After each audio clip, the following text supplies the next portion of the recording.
અમરેલી જિલ્લાના ડીઝલની ઊભી થયેલી કટોકટી પર અમરેલી કલેક્ટરનું નિવેદન. અમરેલી જિલ્લામાં ડીઝલની ઊભી થયેલી કટોકટી પર કલેક્ટરે નિવેદન આપ્યું હતું. ખેડૂતોની લાંબી લાગેલી કતારો બાદ અમરેલી કલેક્ટર વિકલ્પ ભારદ્વાજે નિવેદન આપતા જણાવ્યું હતું કે મારી નાગરિકોને અપીલ છે, કોઈ અફવા પર ધ્યાન ન આપે. ડીઝલ પૂરતા પ્રમાણમાં મળી રહે તે માટે રાજ્ય સરકાર તરફથી પણ ફૂલ સપ્લાય ચાલુ છે. ડીઝલ અછતની ફરિયાદ ઉઠતા પેટ્રોલ પંપ ધારકોને પણ સૂચના અપાઈ છે. હાલ જિલ્લાના અંદર પેટ્રોલ અને ડીઝલના સપ્લાય તરત ચાલુ છે અને પેટ્રોલ અને ડીઝલના સફિશિયન્ટ પ્રમાણમાં સ્ટોક મોજૂદ છે.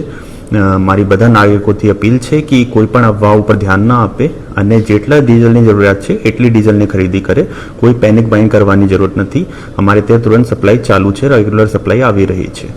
ખેડૂતો કહી રહ્યા છે કે તેમને જે ડીઝલનો જથ્થો છે એ તમને વધુ મળવો જોઈએ એવી માંગ કરી રહ્યા છે, તો કોઈ આયોજન ખરું રાજ્ય સરકાર તરફ? રાજ્ય સરકાર તરફથી પણ જો ફ્યુલ સપ્લાય છે એના માટે નિરંતર પ્રયાસ કરી રહ્યા છે કે જેટલી જરૂરિયાત છે એટલા પ્રમાણમાં ડીઝલના જથ્થા ઉપલબ્ધ હોય અને સાથે સાથે કોઈ પણ બ્લેક માર્કેટિંગ અને સ્ટોક હોલ્ડિંગ ના કરે એના માટે અમારી મામલેદાર, ડેપ્યુટી મામલેદારની ટીમો પણ સતત પેટ્રોલ પંપ ઉપર નિગાહ રાખી રહી છે અને વિઝિટ પણ કરી રહી છે.